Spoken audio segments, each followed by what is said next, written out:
Réinformation euro-identitaire. Cela fait près de 20 ans que les souverainistes nous assènent en permanence comme argumentation éculée le déni de démocratie dont le peuple français aurait été la victime suite à son refus du traité constitutionnel européen de 2005 avec 54,5% de non à ce référendum qui lui avait été proposé par Jacques Chirac, président en exercice depuis près de 10 ans.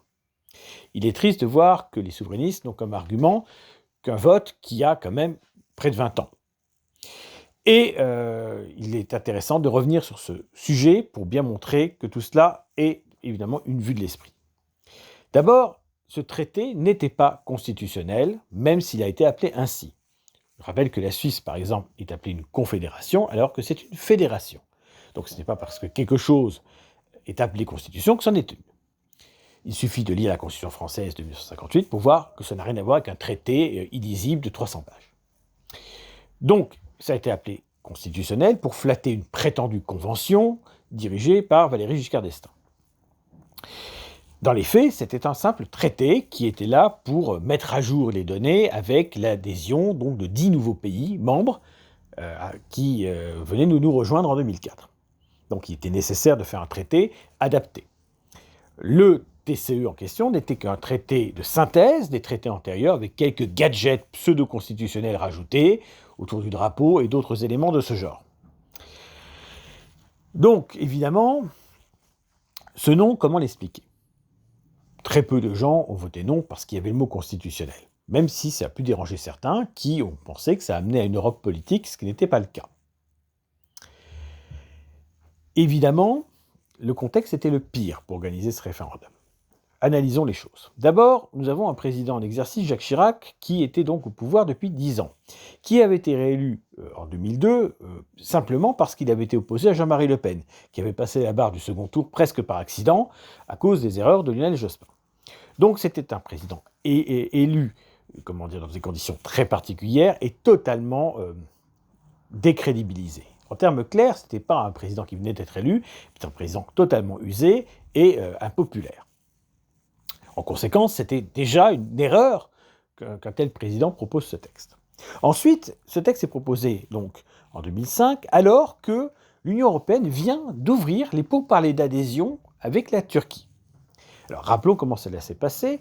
Donc la Turquie s'est vue proposer d'ouvrir cette adhésion, alors que certains pays étaient contre, notamment l'Autriche. Mais l'Autriche a monnayé son aval par une accélération du processus d'adhésion de la Croatie à laquelle elle était favorable. En termes clairs, les Autrichiens ont levé leur veto, et puis les Grecs, les Chypriotes n'ont pas à l'époque fait ce qu'il fallait pour bloquer cette candidature absurde. Or, une écrasante majorité des Européens est opposée à l'adhésion de la Turquie, qui n'est pas un pays européen, qui est un pays turc musulman, et évidemment, en plus, la Turquie s'était vue associée à ce TCE. Donc, ça c'est un argument que Villiers a pu employer, la présence de la Turquie a beaucoup irrité les gens, et beaucoup d'électeurs ont voté non à cause de cela. Et puis, il y avait aussi la fameuse directive Bolkestein, qui laissait entendre qu'il y aurait un dumping social européen extrêmement douloureux, et les classes populaires françaises notamment ont été sensibles à cet argumentaire, et c'est l'une des raisons du vote négatif. Rappelons également que des gens qui sont parfaitement conformistes sur le plan idéologique, comme Laurent Fabius, qui a ensuite été président du Conseil constitutionnel jusqu'à récemment, a pu appeler à voter non. Donc il faut bien voir que ce n'est pas un non souverainiste ou nationaliste, c'est plus compliqué que cela. Voilà. Alors, il est évident que ceux qui avaient voté non en 1992 au traité de Maastricht appelaient évidemment à voter non en 2005. Et évidemment, c'était le cas aussi de la gauche radicale et du Front National de l'époque. Pas de surprise. Évidemment, il faut bien avoir en tête que ce n'est pas un vote souverainiste, contrairement à ce que prétendent ces derniers. C'est un vote négatif pour de nombreuses raisons. Je les ai expliquées à l'instant, il y en a d'autres. Et donc, tout cela, ça a capitalisé sur ce texte un refus très important, un front du refus, si on peut dire. Ensuite, la pratique référendaire en France est rare, ce qui fait que les Français ont tendance à détourner le sens d'un vote vers des causes nationales, la marque d'un mécontentement profond, et justifié d'ailleurs, et autres.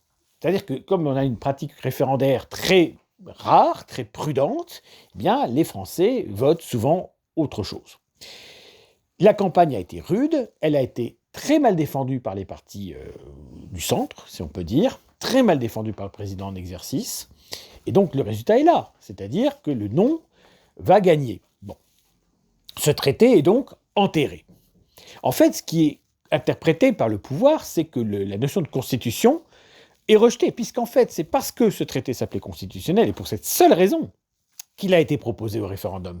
S'il s'était appelé dès le départ, par exemple, traité de Lisbonne ou traité de Paris, il n'aurait pas fait l'objet d'un référendum, ni en France, ni aux Pays-Bas, et il n'y aurait pas eu donc de refus. Parce que rien n'obligeait à faire un référendum, sachant que, comme je l'ai dit, le traité de Nice et le traité d'Amsterdam sont passés directement par voie parlementaire. À part le cas de l'Irlande, qui constitutionnellement doit voter, il n'y avait donc aucune raison, et je dis bien aucune raison, de passer par un référendum. Mais il y avait ce gadget du mot constitutionnel.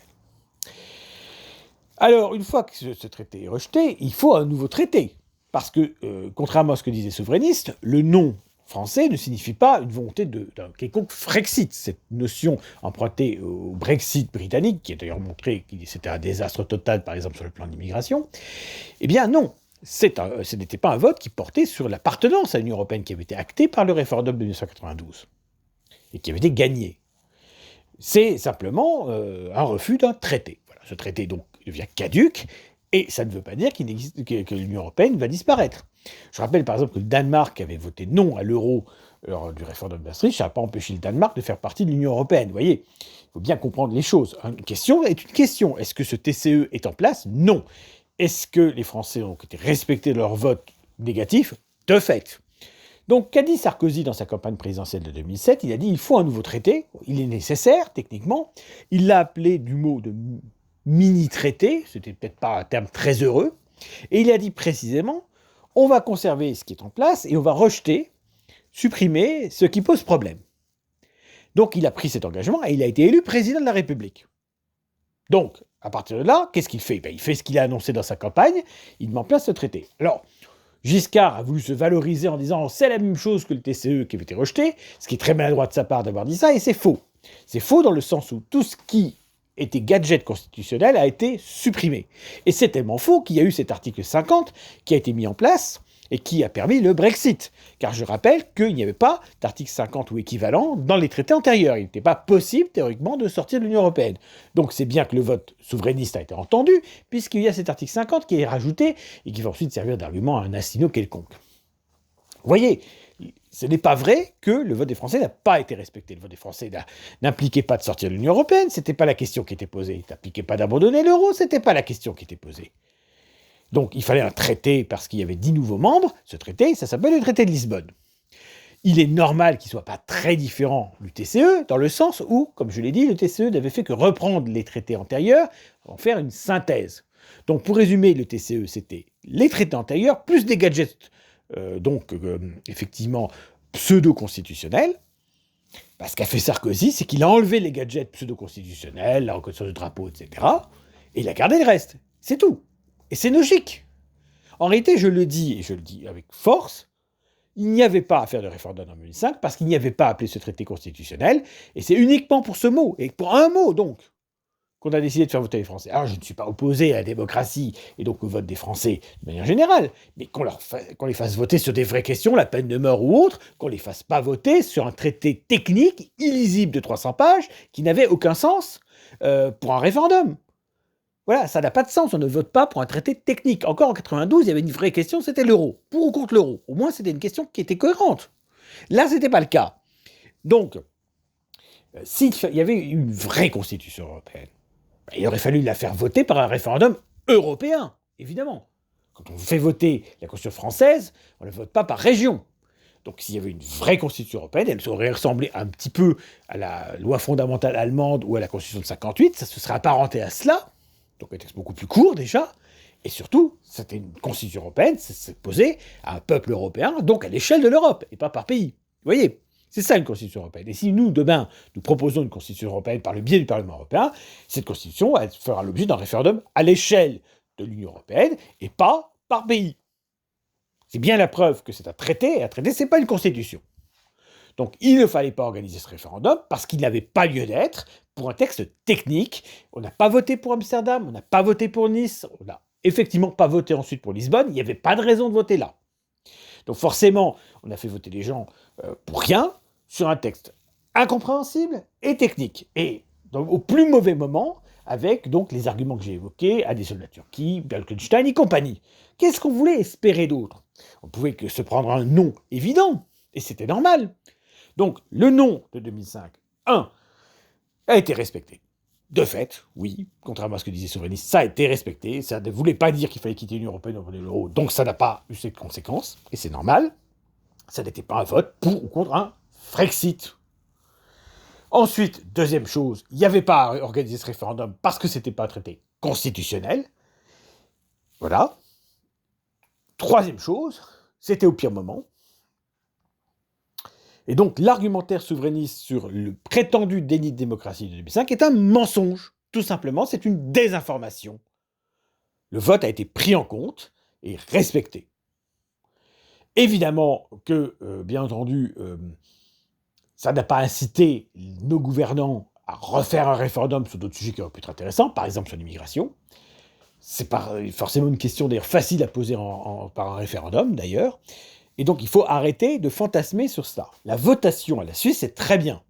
Parce que la Suisse, on vote souvent. C'est une tradition parlementaire et référendaire très établie. Donc les Suisses votent à la question posée. On leur dit, vous voulez ça ou ça? Ils répondent franchement. Et parfois la réponse n'est pas celle attendue par des populistes. Dans le cas de la crise Covid, le gouvernement français nous a imposé sa politique, les Suisses l'ont proposé par référendum aux électeurs suisses, et 70% des Suisses ont voté pour les mesures. Au moins, il y avait une caution démocratique, vous me direz. Donc voilà, il faut arrêter de fantasmer sur ce texte de 2005. En plus, c'était il y a 20 ans. Est-ce que l'Union européenne a empêché le Brexit? Pas à ma connaissance. Le Royaume-Uni a respecté ce vote qui n'aurait d'ailleurs pas dû avoir lieu aussi parce qu'il a été mis en place pour des raisons personnelles par David Cameron pour régler des problèmes internes au Parti conservateur. Et il aurait été tout à fait logique que, effectivement, le Royaume-Uni n'en tienne pas compte. Bon, personne n'a empêché le Royaume-Uni de quitter l'Union européenne, ni le gouvernement britannique, ni l'Union européenne n'y ont mis d'obstacle. Et ça s'est fait par quelques années de processus pour ce divorce. Bon, là encore, exemple typique où la démocratie donc, a été respectée. Le Royaume-Uni a bien quitté l'Union européenne. Donc où est cette dictature européiste imaginaire, autre que dans la tête des souverainistes? Je suis désolé de le dire comme ça, mais il faut réinformer les gens sur ça. En 2005, les Français ont voté non. Ce vote a été intégré dans la démarche. Il a été respecté dans l'esprit. Tous les aspects pseudo-constitutionnels ont été révoqués. Donc, il n'y a pas de raison de dire qu'il y a eu un coup d'État contre le peuple français. Ce n'est pas vrai. Voilà. Et c'est le seul argument que les souverainistes ont à nous opposer, et c'est un argument mensonger, fallacieux. Cela relève d'une désinformation volontaire, c'est-à-dire de la volonté de tromper les citoyens en leur donnant une fausse information, en les aiguillant dans un mensonge europhobe.